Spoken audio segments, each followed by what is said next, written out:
It's more tight.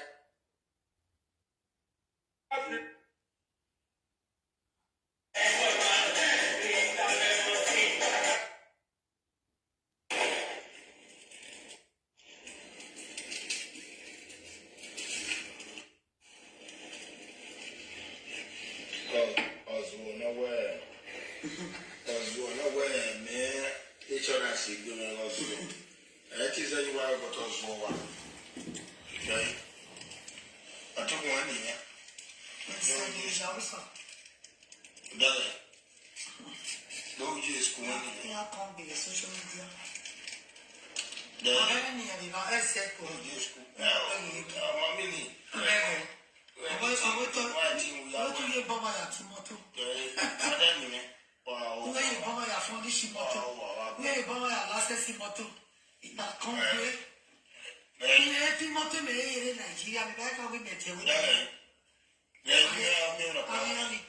Anybody no tag on me or power in your license motor, a be motor than Amanda Lino. Fully a be motor than Amanda Lino. Amanda Lino. No, I'm married, certificate. You didn't know more relaxia. Go 17 and marriage in the area of Namijana. In marriage. They are living in marriage, bad testimony. Bad testimony. We are. We are testimony. We are again no more photo. The life of Jomoria. When we marriage certificate in Lajan, well, the net and all of is there. Marriage are going to come away. We only never in a station. It's a shame on you. A shame on you. It's Sarayo. It's similar. It's Sarayo. It's similar. Shame on you. Why kaka? Why kaka? Why kaka? Why kaka? Yaga. Where is something? Fake orphanage. It's something. But when I get married in the young Deutschland, they marriage in the young team, they get around. A marriage, you have a passport here. Whatever I said, I'm not like a yarrow. In my father shall be totally Germany. You go get the best of the In my father shall be totally Germany. A Deutschland. Epa father shall be a no more. Marriage, I have to tell you, Jenny.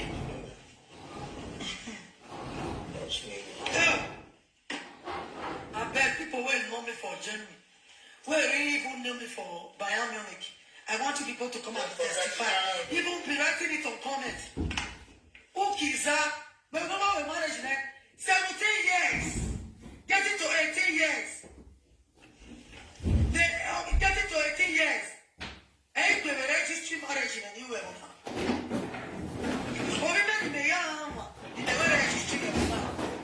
It's not going to 17 years. 17 years of young banner. Women in Yama. When I will marriage the Webora. 17 marriage certificate. I am a penny me. It's like shut up your mouth. It's okay. Over here, Nashamu. When we look me, you bogunwe. You see, you can only control truth forever. You can never control life forever. This is where I am. Me no memory. If not say United deal with you, Emenuwa, Emeyali Waho. Ogenwa Talazen, Edwa analyze Yakboa. Who don't go in one return now? From the beginning of this video, where a marriage or ya lawebo. Hello.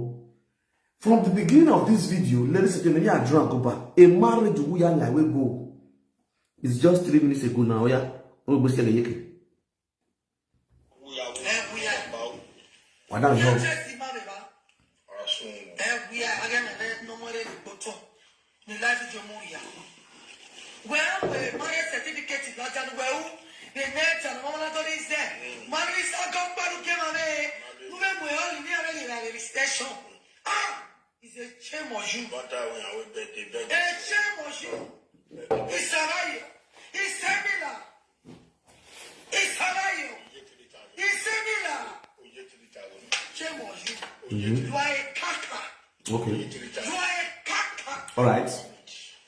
You are a caca. Continue. You are a caca. Yaga. You are a son. Fake orphanage. A son. Go ahead. God bless you.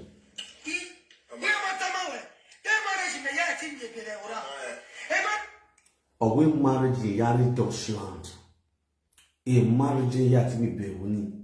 A marriage in Yala Dutchland. Underline that point. A marriage in Yare Wuna, in Yari Jama, in Yala Jama. Why don't you know? Now let's continue listening to her. A marriage in Yara passport here.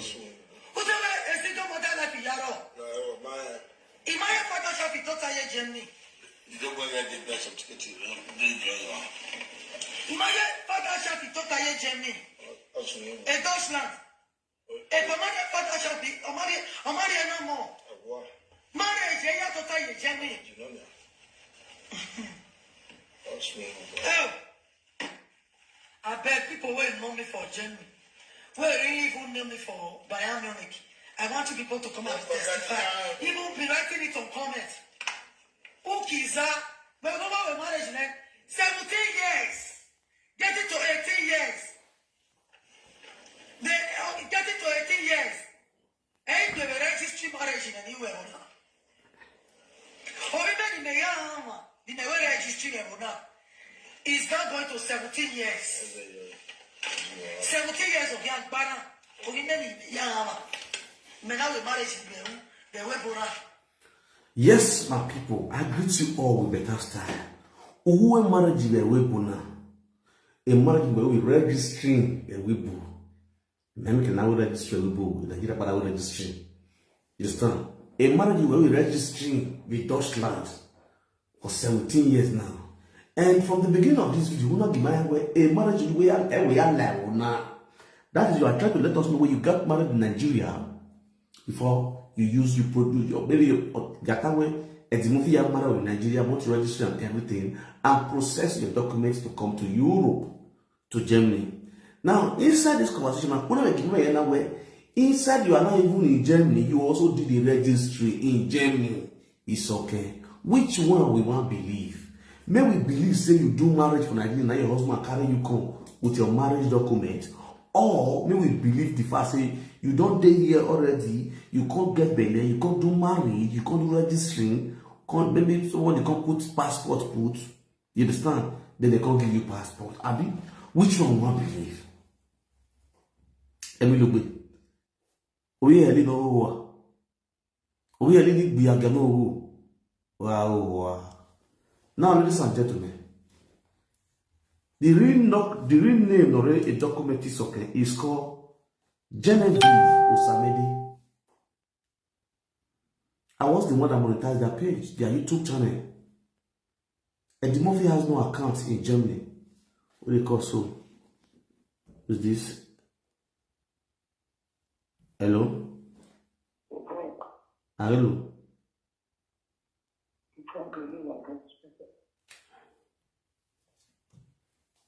Hello? Not this speak again.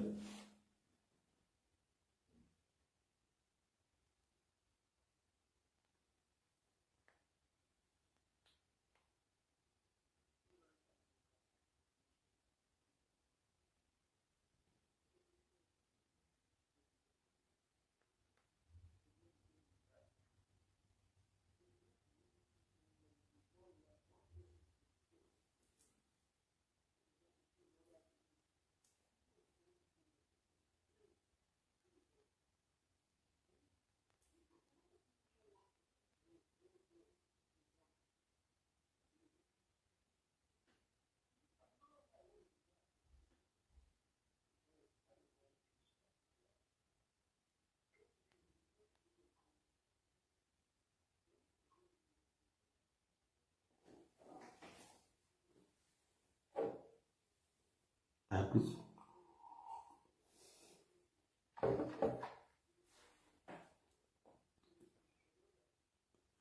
I understand. Yes, I understand. I make go feel the higher day. Don't worry, I'm gonna give them the water when the whole world they hear their lie. I'm gonna expose their lie. Now, call Francis go more than I mean, don't know the story. I mean why I expose the soul.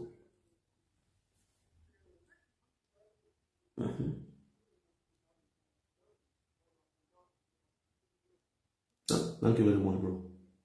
May I fire down? Yes.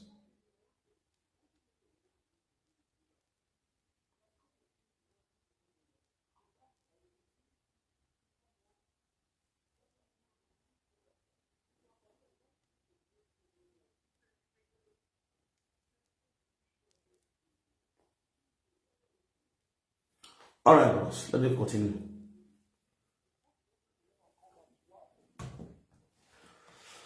So, now, according to Isoke, marriage certificate, I am your penny me.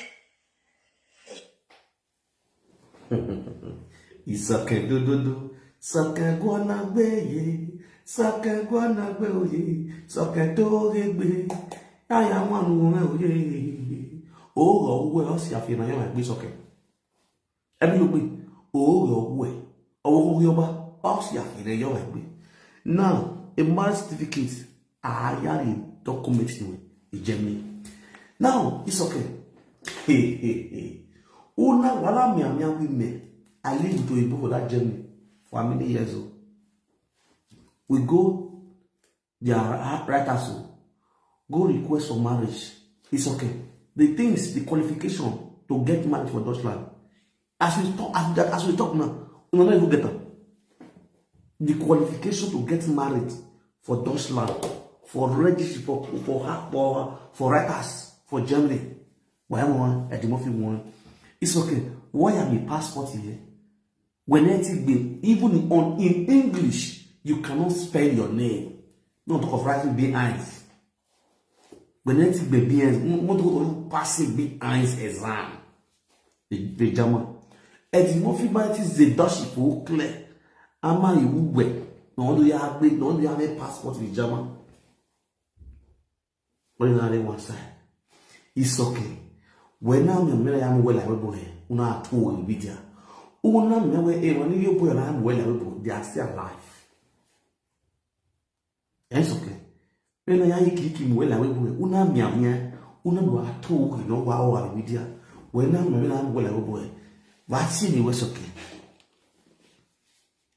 Isoke adu or Isoke idahosa. Is that not your name? Now, Isoke, let's assume you got married. You got married traditionally in Benin before you were migrated to Germany. And when you got married in Benin, you were called Isoke adu. Immediately you got married, your name transfer from Adu to Isoke, Idahosa. Then, if you did your registry in Benin at Oredo, your name would not be automatically be called Isoke, Idahosa. Now, if you are now going to do passport, your name on your passport will be called Isoke Idahosa.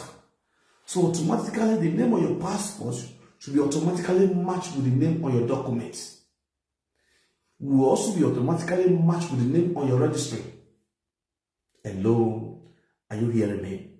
So Isoke, tell the world, why are you bearing two names? Probably you know you at Isoke Idahosa. On your document, it is written Genevieve Osamede. It's okay. Do a video and tell the world who is Genevieve Osamede. Who is Genevieve Osamede? Which person in name day for that house will this one? Who government give that name to? It's okay. Come and do video. Then you tell the world which particular person government give the house to. What do you claim for those land? And I ask you, is it not single mother? Why in this war? Why they lie? Why they lie? Listen to yourself.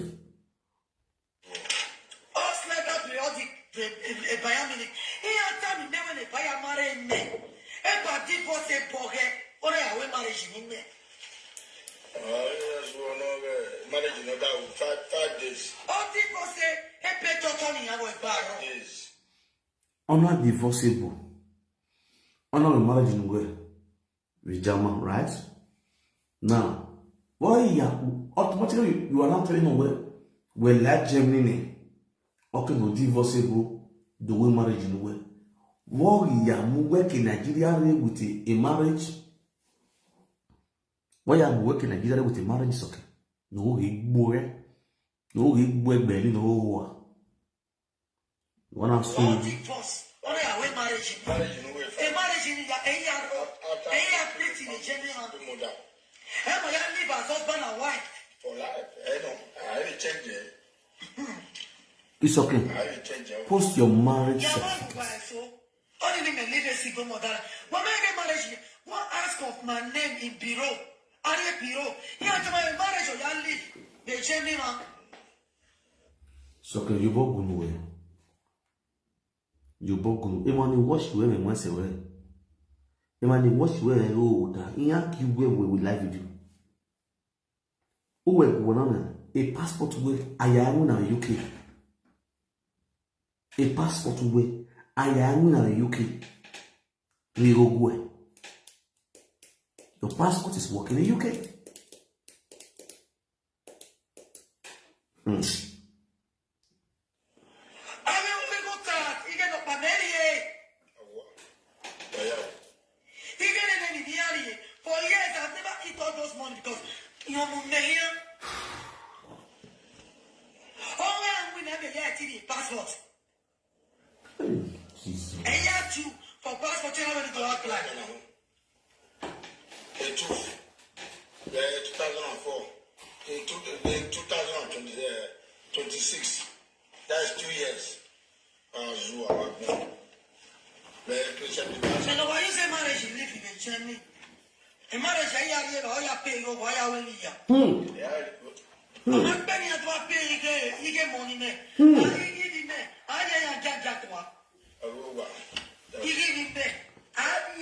Just imagine. You can't say about where you get a marry on the weekend. That's what you said. Now, along the line, you wait a buyer somebody one way. It's okay. We ego no winner or ya pay go and go be a pay. And that's the no get the buffet. Oh, yeah, now winner. Was soon go down and over. See the winner like this way. On that same live video, we told you, we know you are telling that way. Man, it was frustrated. I mean, I didn't get what we were doing. They didn't see what you do. They didn't see what. Jesus, can you just imagine?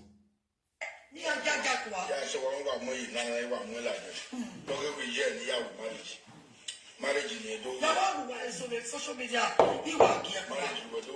Marriage for 70 going to 18 years. I live with marriage certificate. I live with marriage in Deutschland. I live with marriage in Deutschland.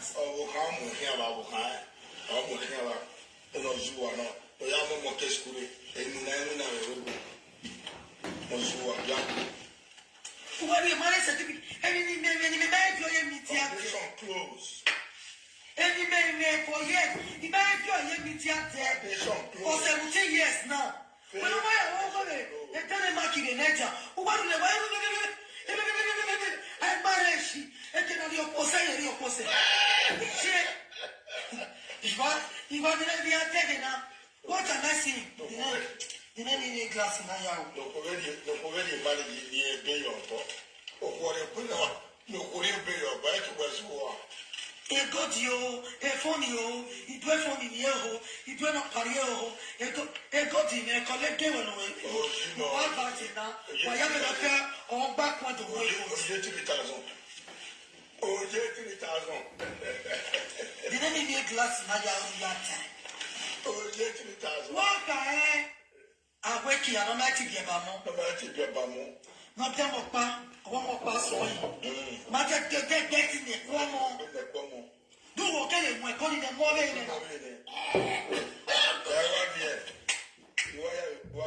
you are here. I'd be a fiend, but no way, in Yabba, and now I'd say my bass. Manano, and all the she got guy, correct guy. What ambassador?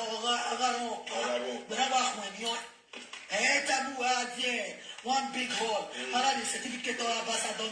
Another a word of panel. You are not the ambassador. Forget to you. Who want to forge 3,000 Papa Douglas. It never get money. When no send out the point. It's just only one in Wagabuki. No Gila, Ugara, the mountain message. La Japan. If I don't drop out the Neolote, the last year, Yavari and it was that. No, tell you what we are here. Our life beyond like Bella. If they enter with you, what to do. If they enter, if they touch the skin, what to do.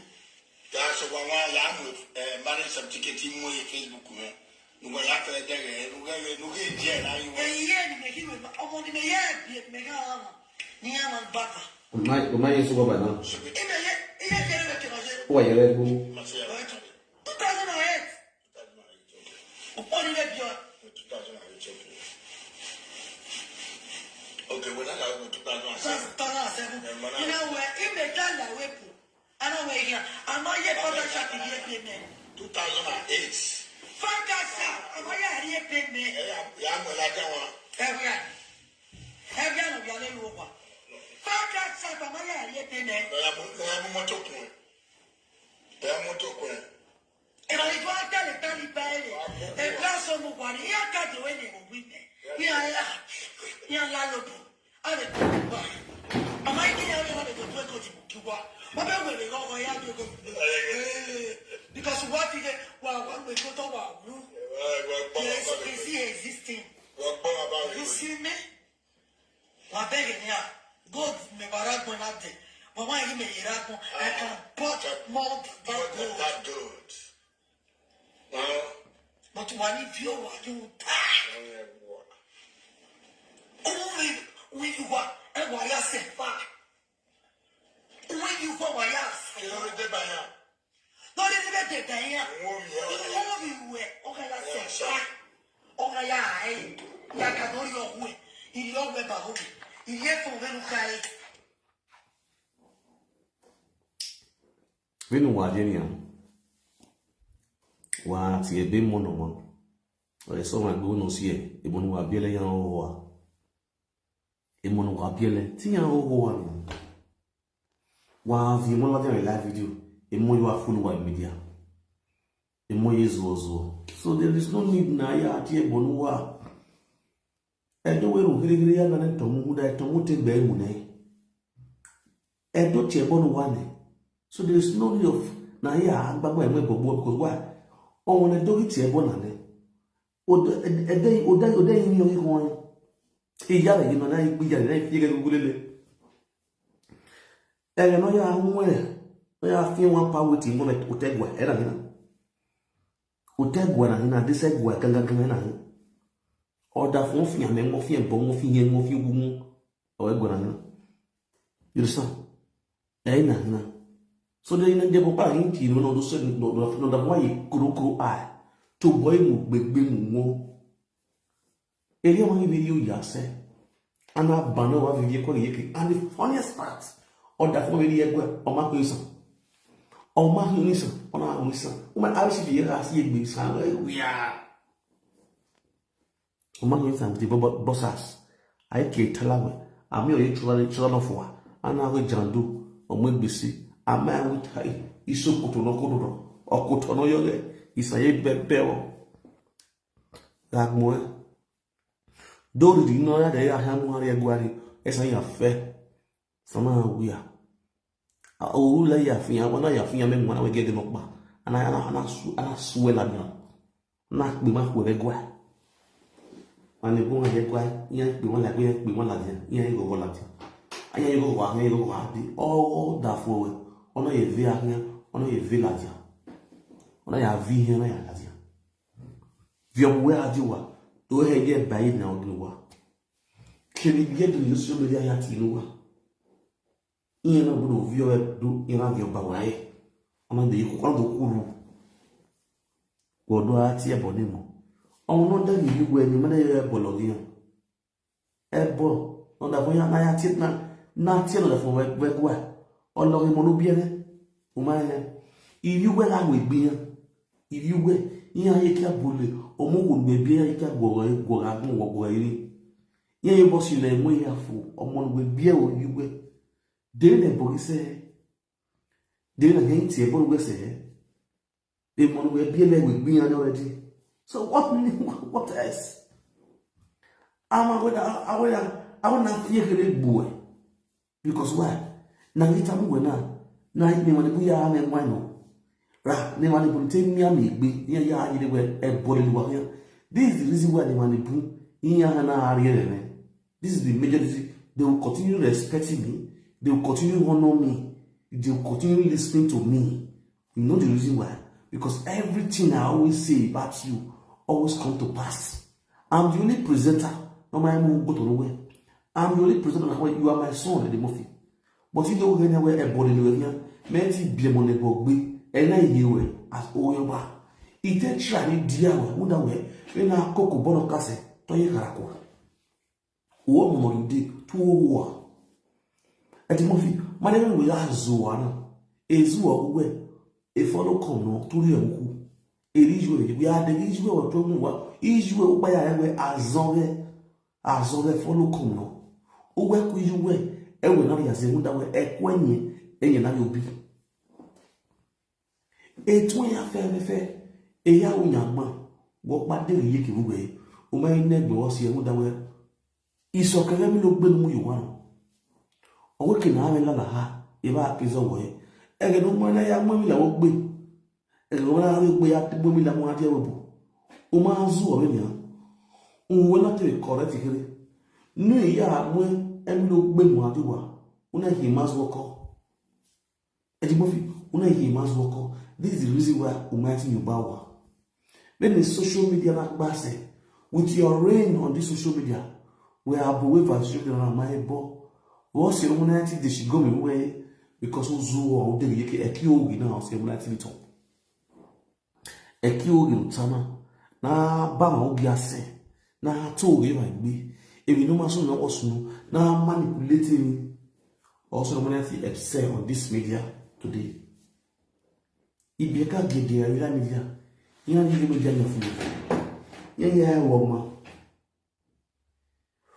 if you boy at when now the first morning where you media na mo achieve very well that's why I'm your boss the first morning where you media true me yario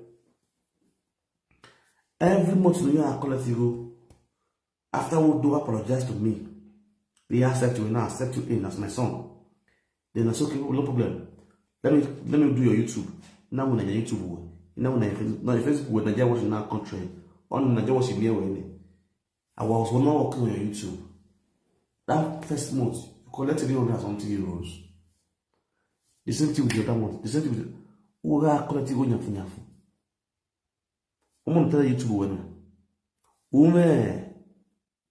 what bank you have no yati collect you. The only bank you have is Zenith Bank in Nigeria. I wanna mes pakasi yobo or is okay. Emilogbe, which is known as Genevieve Osamede.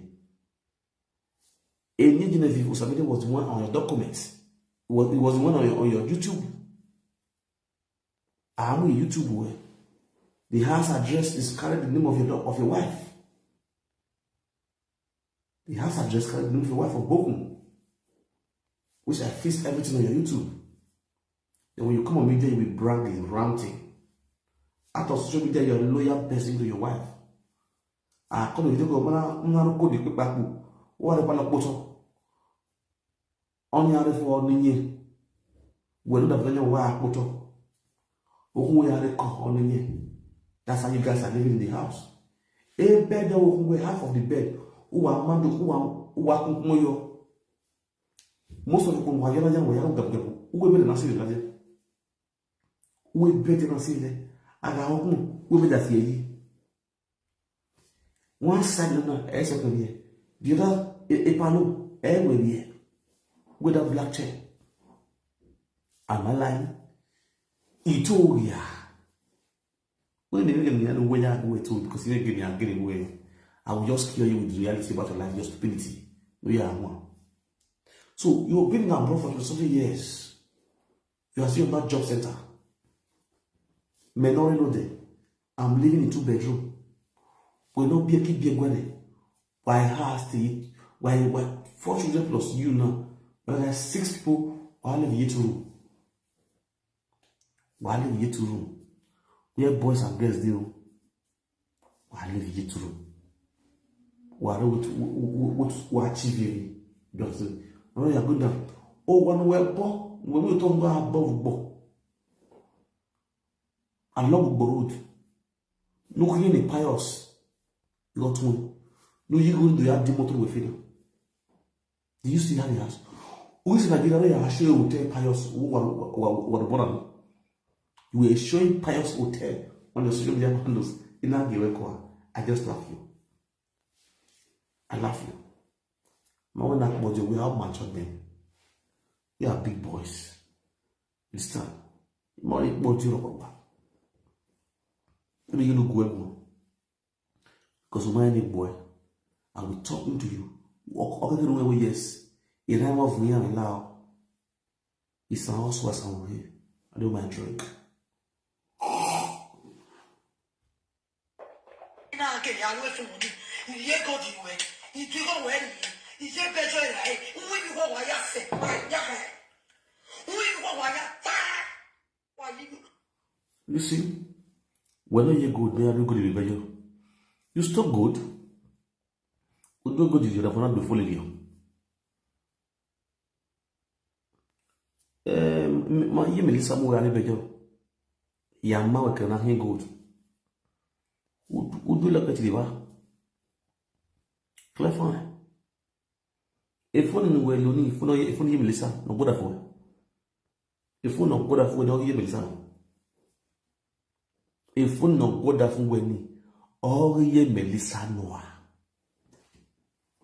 No, we accuse you now. Who owns the phone that your husband is using today? All ye Melissa. No sesti kabua. Who you want why you are man? Except no what do you good. If by you worry now, better OH.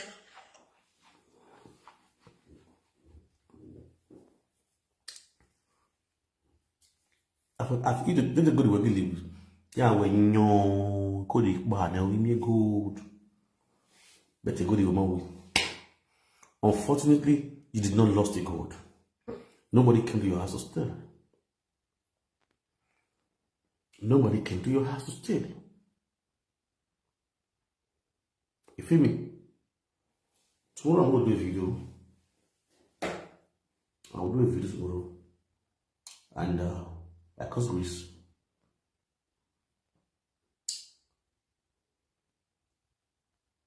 Okay, now let's go straight to. Please share this video if you're watching. Share the video because there's somebody I want to call. Yeah, there's somebody I want to call. Now let's talk about genocide. Let's go straight down to genocide issues. Share this video, very important.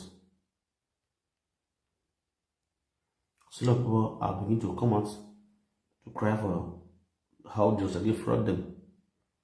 And I want to also let you guys know the so-called God-sent family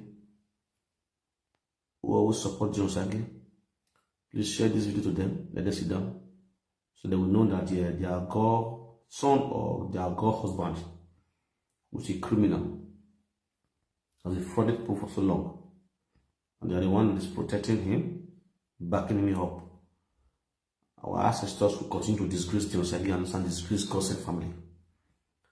God Almighty will disgrace God's family. You understand? All members of God's family, God will surely disgrace you guys.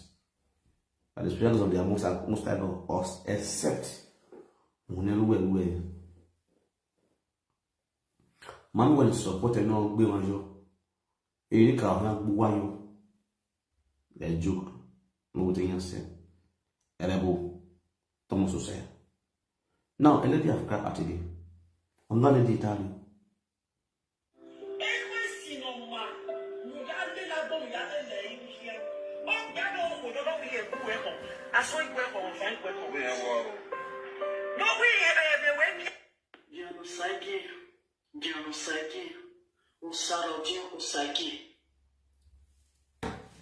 Yes, I love this. I love this. This is wonderful. This is absolutely wonderful, beautiful, marvelous. This is John Osagi. When I can remember when this woman is either in Canada or either UK or Canada. Now I'm starting to go with this woman was praying for Osagi. You understand? The same woman has cried out now for the fraud that does not create fraud. And yeah, move here. As you are vowed to cause me pain, as you are vowed to put me in bondage, as you are vowed to make me cry, as you are vowed to cause depression to me, you will not know peace. Ashe. You will not know peace. Ashe. My hard-earned money you collected from me, Okay. that you fraud me for the purpose of land, that I've been calling you, you block me everywhere. Refund my money. Okay. Don't want to refund my money. Okay. All the prayers they pray for you shall turn to curse. Ashe. All the prayer they pray for you shall turn to curse. Ashe. You shall cry.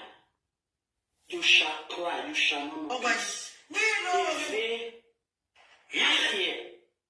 Uhu emiame owe osarodion uyusai osarodion saiki osarodion saiki eve onyara eti uhu emiame owe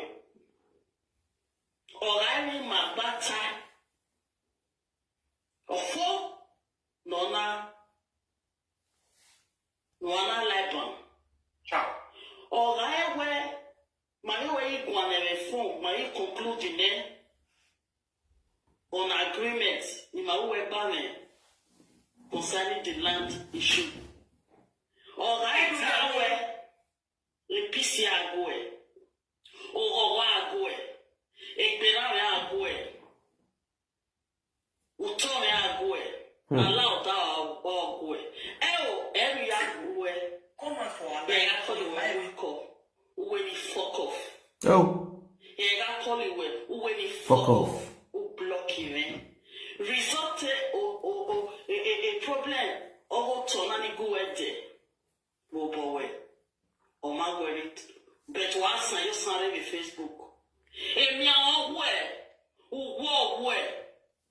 Who Elian. Who said until you go with me. And go where. Omanta au. Agreement is an agreement. And Ronian Manu Facebook give you to where Nikbobole way. Emia Ohianwe. Eve Ohianwe. Ahie Ohianwe. Uwo Ohianwe. Mia Ohianwe. Any banwana. Eya lebona no ibama bebechu. Oyo ya Man, there you look back. No, you got here. Oh, you can wear a block with it. Maggie, man, there you look back.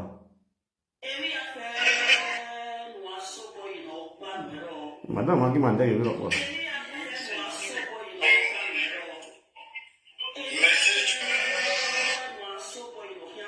Madam, Maggie, man, there you look back.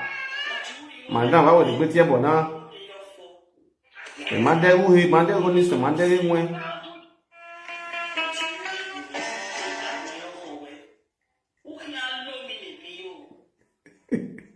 Oh, wait, yeah, well, Maggie, yeah.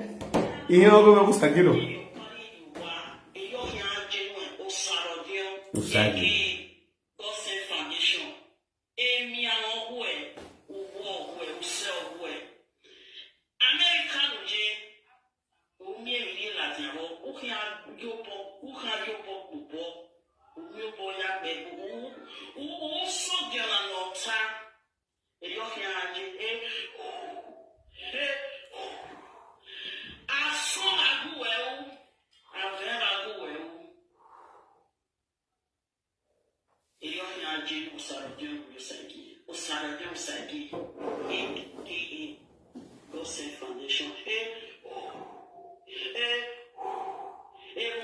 Hello? Hello? Hello? I don't like video. I'll make you verse.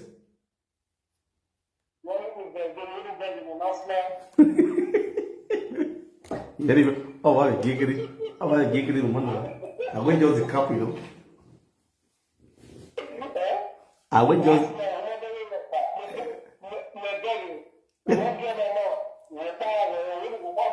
Imagine. Imagine you know, I went to your brother. Imagine you know what.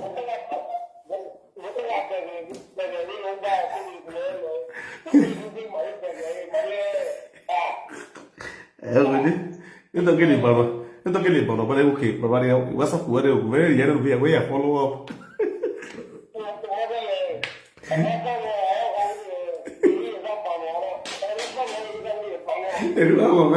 Yeah, why?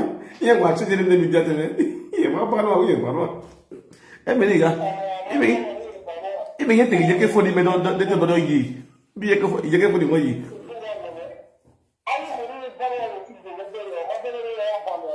We want one.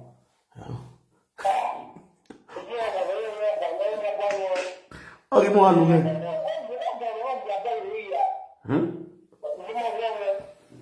What happened? Bueno, o sea que hago esto más grave que ya yo.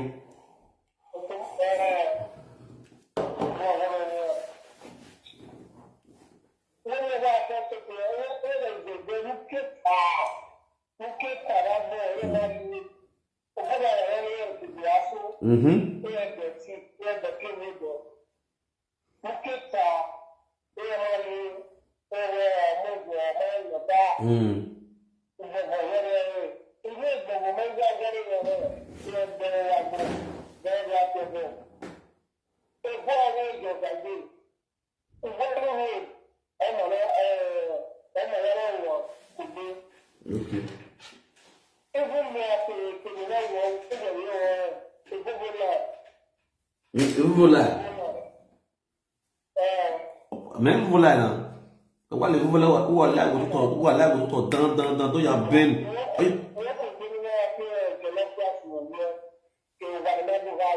Yes, now. That big mango tree ni. Yes. Yes, now. Yes, we can.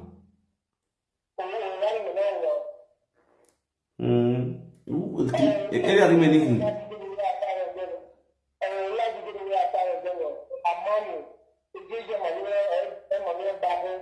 Yes.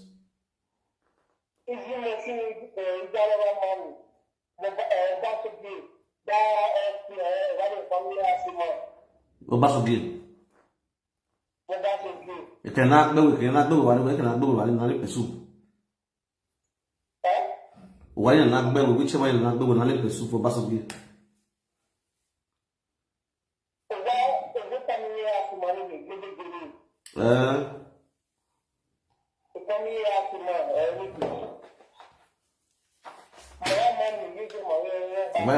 When I shame on your way. Ziga.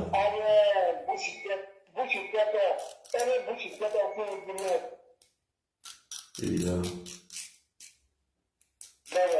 What all?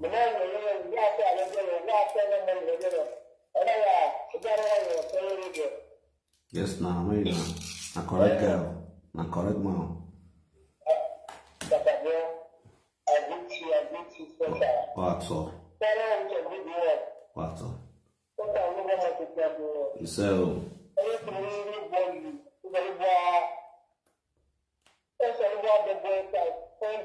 Amen, amen. Amen. So, amen.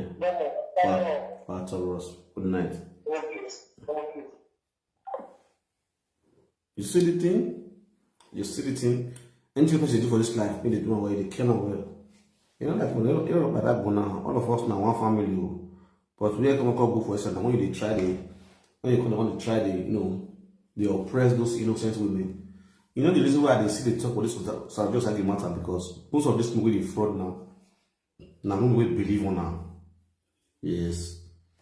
Also, even about believing them because they too get trust on us. So yeah, this is God's power. We who God's power father. Hello. You will do. The only man not the matter with the media. What up? Very bright. Any media What up? What understanding here where I want to matter. But so you don't have for long. Don't be lying. I will matter bet no more matter. Ovi gonna bomb you. Oh, that's what time betting you boy, you bad movie. Yeah, we see what. Don't be lying. We're a very dark man, where do. Thank you.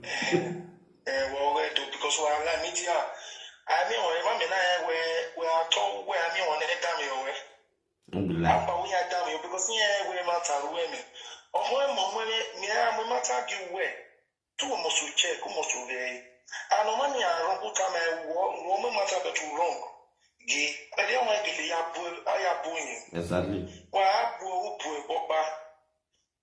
We also me, no, yet the movie, this talking mamma. My name matter, my mukie. Nine mukie, no boy, say, oh, Liake, oh, Narigore. When he drop this case. Or when he had one, Otome, am I so out way in now?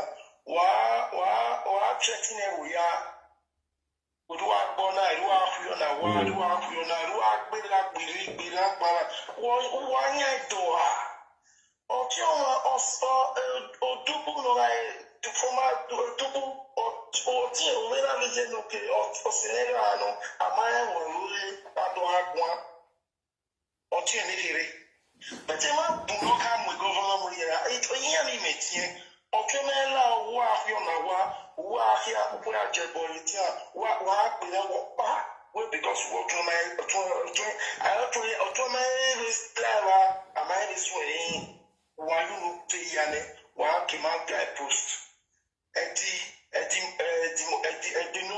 no friend, walk one. Why, me, for me, click. Imoto on a imoto cow, no makers and wait them who kill a whipple. And even on way at Imoto now, to hear one or walk on who hear no twin. Once a very, I mean, yeah, later, with this man. And what's happening? Me after or worry, no, it will not take no way, but boy, a baby, no, really. And all the other for when you are dedicated, I will even let you more dedicated in the limit. My took my phone. And the most when I saw my lad on the wild color to the 20 book. Otuna prosper. Otuna te woni yeri go na gwe.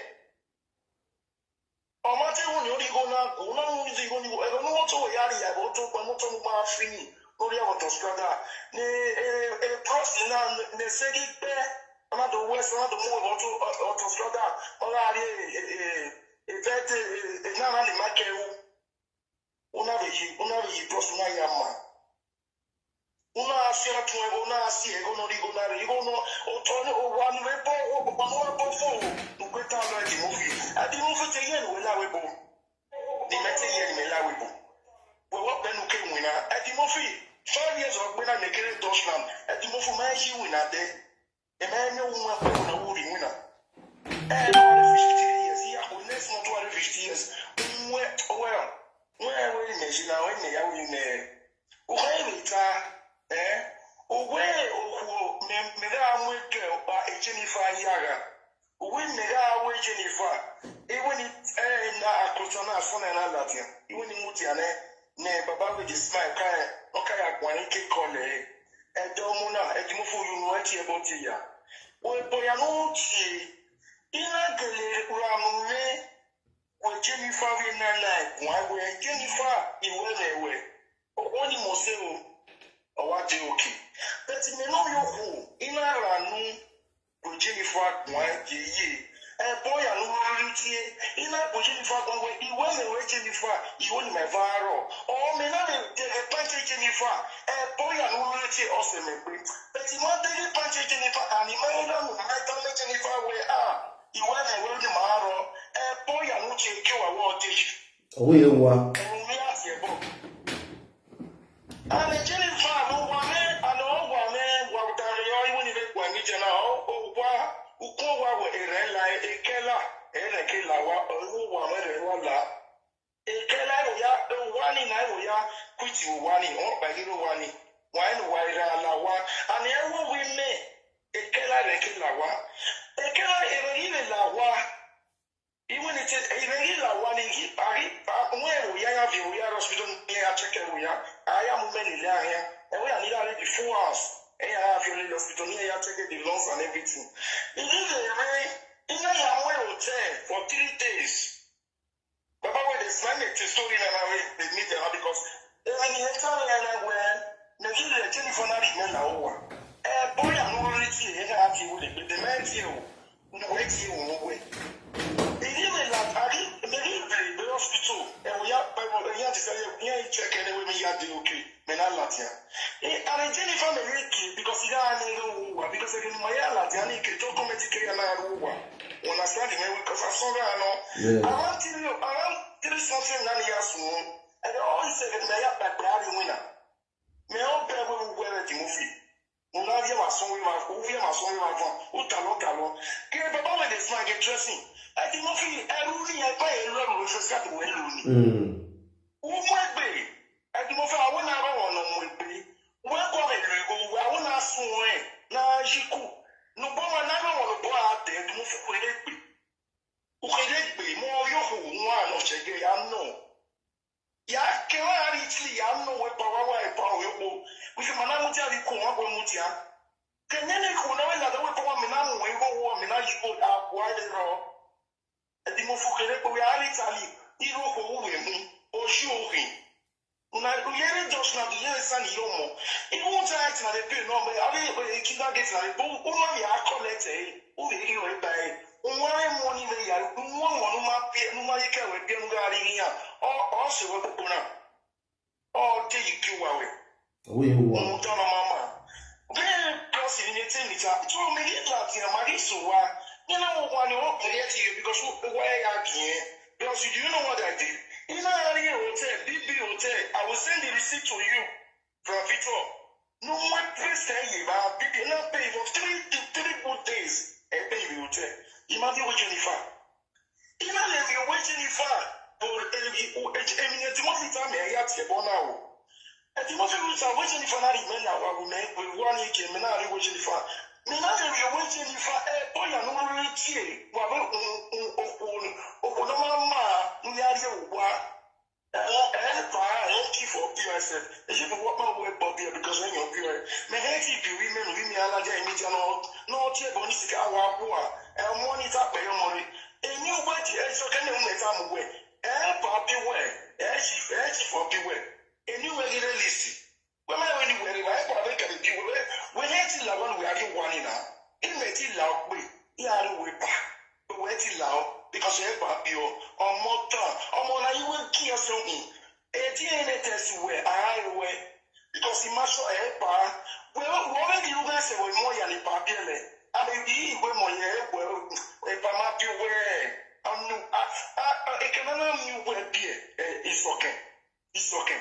Tahaqua, because Epa, because only papier can appear. Let's see, any part of this one. No feedback on the other woman. The man you will never get this okay.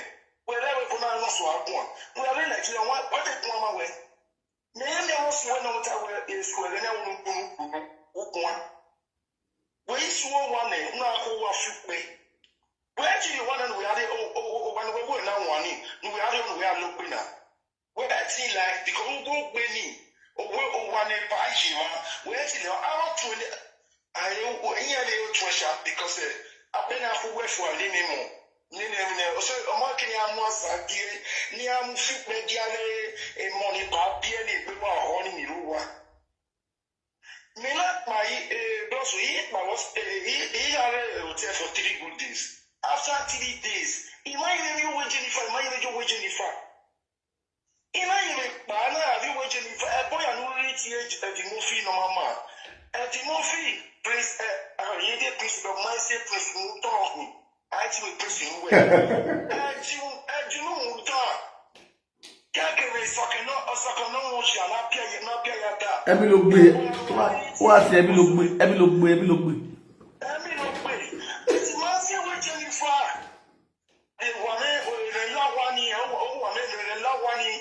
Una boy, a boy, a moutier, why am I going to dish? I would have been one is okay, one at the movie. It's okay, even if I ask you, I was in the way with my Western name. Yeah, sure, even if a better way, even if a film will be better way. Where's the Amusa? I would have been man. It's okay. We are here fishy. Listen, we are house to wear. Oh, what will you want? I'll tell you what you know. Who no one mean we a fish? Why tell me? It's okay. You know that. Yeah, who will I tell you, if whatever, we are anything. Are you an MKV? When I go make one, I think of no mama. I think of the way you are changing to one, you might change to one. And what go water. There will be a Jacan, a Jacan with Johnny. This is the car. You want to know where the national service is. Look, I have when made a weight last. Wafi, Igonarico, one in Ayatimoto. Okay, well, no way at a Joe Center. Why I want Joe Center? And Ajaboke later, a marriage what? To those marriage who are wearing it, oh, job. A single mother is okay, claim me the whipple. If we move on. So, oh, we manage Mama so white fana. I won't tell Mama. Oh, I racing go away. Oh, Master who one and one. I manage you. I think of no Mama may take him. It's okay. It's okay. No more. Get on the cup. You know, when you are the moment, although kind of myself 40, not 40 years back. You know, we are in the way you are nothing. What when here? If you were, who will not hear my cake? And my mother don't tell me where we know. We want to put smoke, what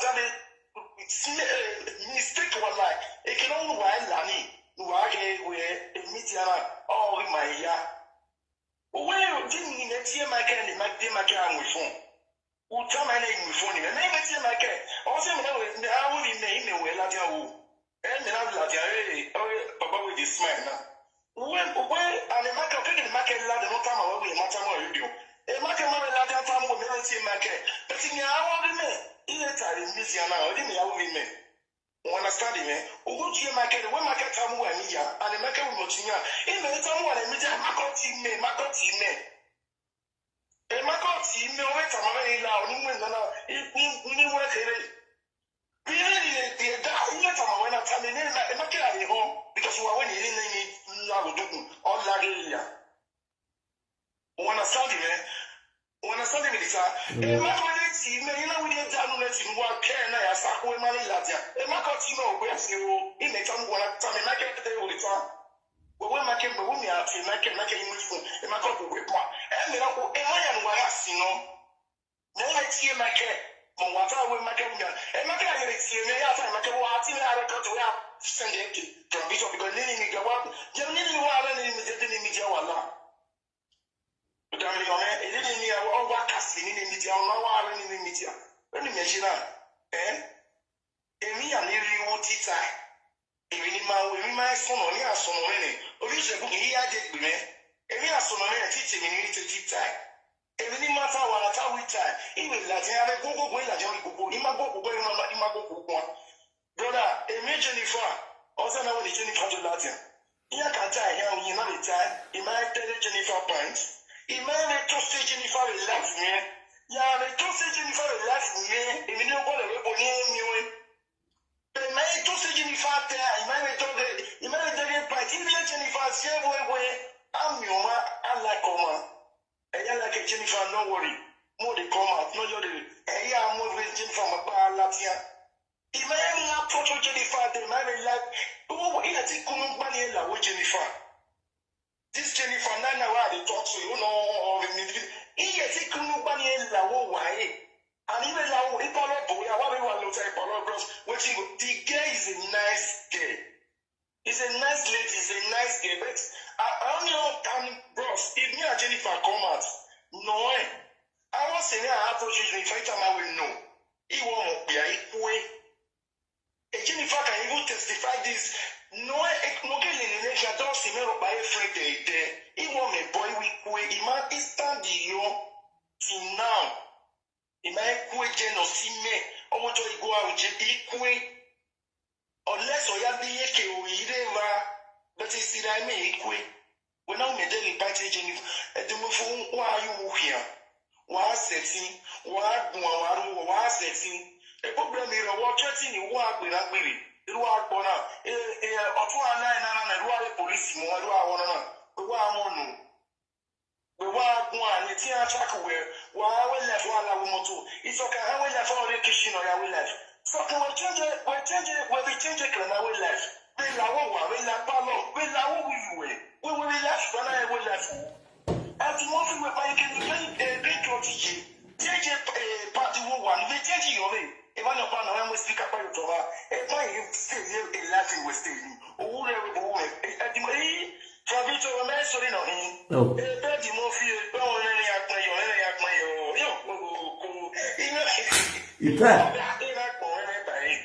Magma documents.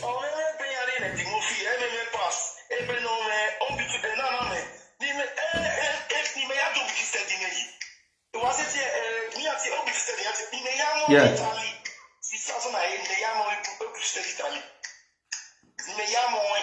I'm going to cut off a job.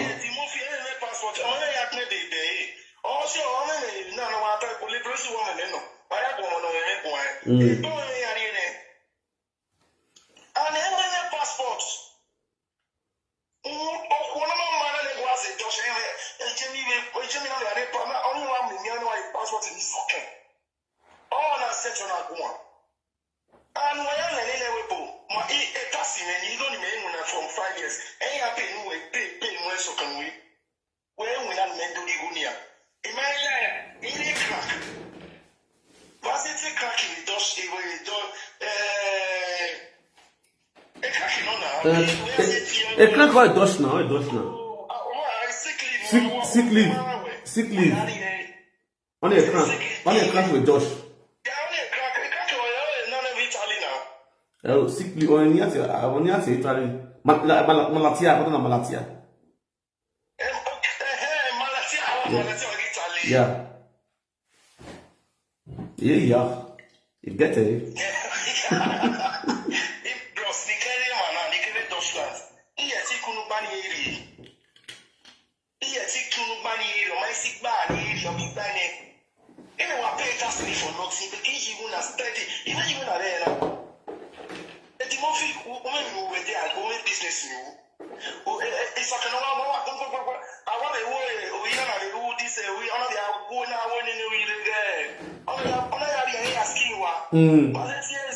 Organic cream. Organic cream.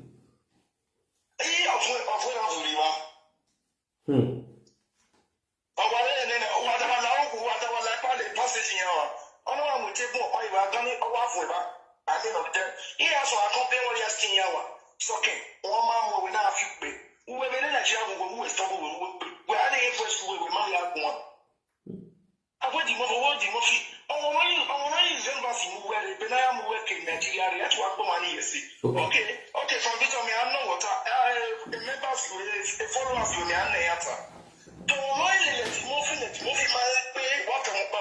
Hello. You only buy one. You know D. So my way only the Timothy or hey, my Timothy Mascaga is many media. Hello. You know D. You know D. Omega.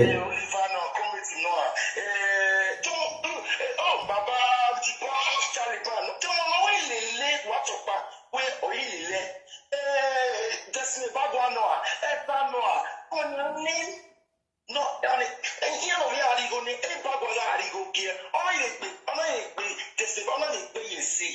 Turn on Mamma. I'm a new woman, will you see? Well, I'll be a bene osue. While you go there, Unujane, upon the outside down. I want you to go bragging. Ukraine, Nigeria, I can watch my contest. Only a million, Melissa, is sending 100,000. Oh, could you believe when also Papa with this man? With you. Could you believe where I saw like Nigeria are even you are guessing where Deutschland. Because what you say already. That's not Nigeria. Then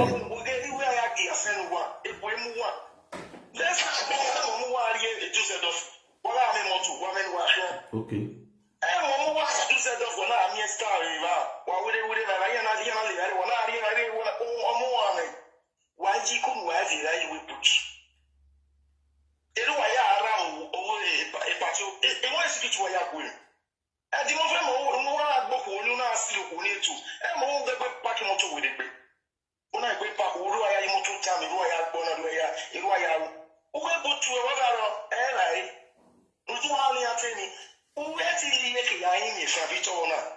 Because why you know you have to have a shift. You have to have any you know, you take from Victor and don't do anything. No, because when you want here, all the way from you know from Victor, you tell where but man, who are there? You know, you are happy. We're more look back. I mean, everybody warriors of what? I mean, I will say, oh, say, what? Oh, it came up, you know, you are great one. I'm the team meeting while I hear about the TA and Nana, you know what? Why on it? I mean, I want to tell Mama, why on the magic week. Okay, maybe from Victor, I am kind, you know, from Victor. God bless you.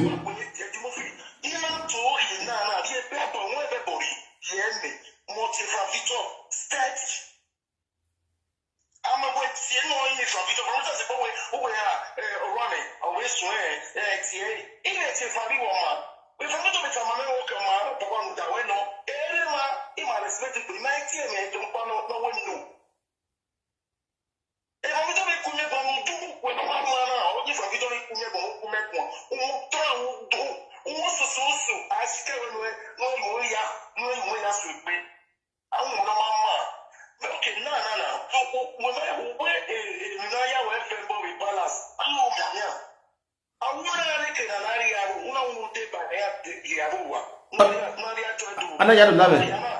Ana ya love it. Una me no mano buye do de, una me ya wa.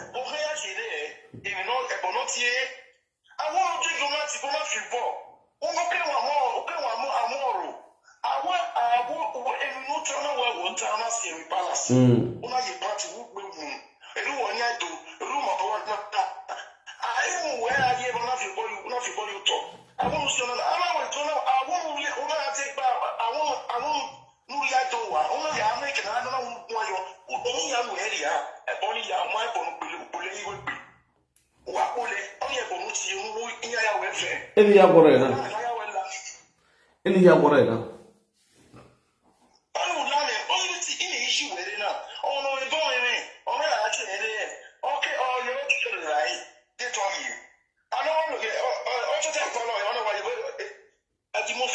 if you can show your room, may not be what we saw come out the year, I will personally give you 500 euro. Who show what I'm shocking here? I will ask, when I hear you, I want to show you better. I want to show you, I will show you what I will. So when what is so, if you know, I want to show you better, I will bet. We make a color day, Baba with this man. If you all paying a ticket. Why you let my cake, if you all pay tickets, all the man.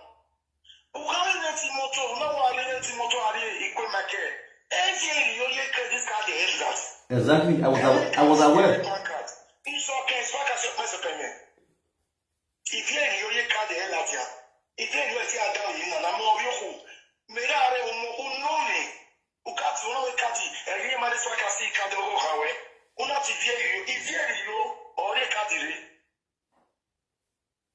Yes, I'll mess up now. Okay, why you on I wake up? Me in the came who tell me, okay, Kunu show, they couldn't take the was a man. It may me a console here with me. Or in there, we gift me a dairy. Exactly. In me a moon, I want you night. Even now I'm happy. Give me the name, any was. The mommy will tell me, well, it's a car, but all this one, all with him, what's what I'm telling you, Brown. All the week, all son, the money go why I should be Nico. Getting me Riconi, getting Mary. It's not to boil in Miawa. Every old will be mad. It's a way my bed, the woman who might go to Nilovic. When you will only time on you Nilovic. I know you're near what you to lie. I want you to a liar. I know you're near one couldn't, what you to a liar. I get all the info. And then now we are Sagaya. All the info. They give you all the info. When we are able to Lanoi, I know the party. If I need it's time when I Eddie Murphy. I didn't tell you that I say Eddie Murphy on my boom. I see Eddie Murphy. I didn't with the Murphy. I'm going to tell you. I didn't with the Murphy. When I with me, may not do a good in. Would I bring me peace? When you make peace? Bro, a good many my we. I will go to them. I mean, a good.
That's not the animal. Yeah, really.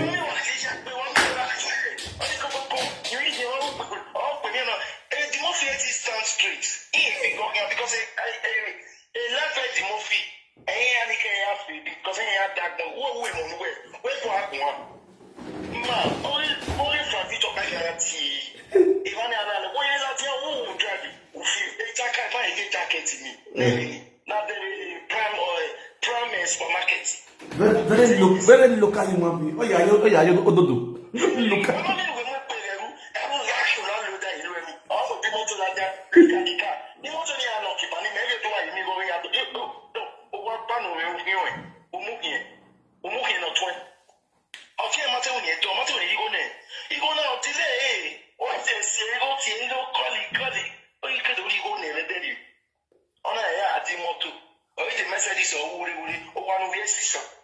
It's okay, I'm a baby. Okay, I can look at it. You want to be a sister. Oh, my begging you. Oh, what in your food? Who will allow with me when we met with to turn out? Who are relaxed is my comfort. Who will allow with me? Ever allow with me? I don't know what they both stay, you know. Oh, one who not how many years. Oh, my married mass of what? Only where only 18 years in it. Yeah, I say, you didn't why I feed you. Before I get running it, you're trying to post you, and you didn't why I feed you.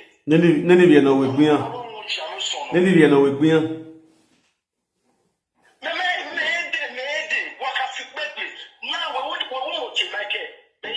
When you talk about driving rough, now go on to you.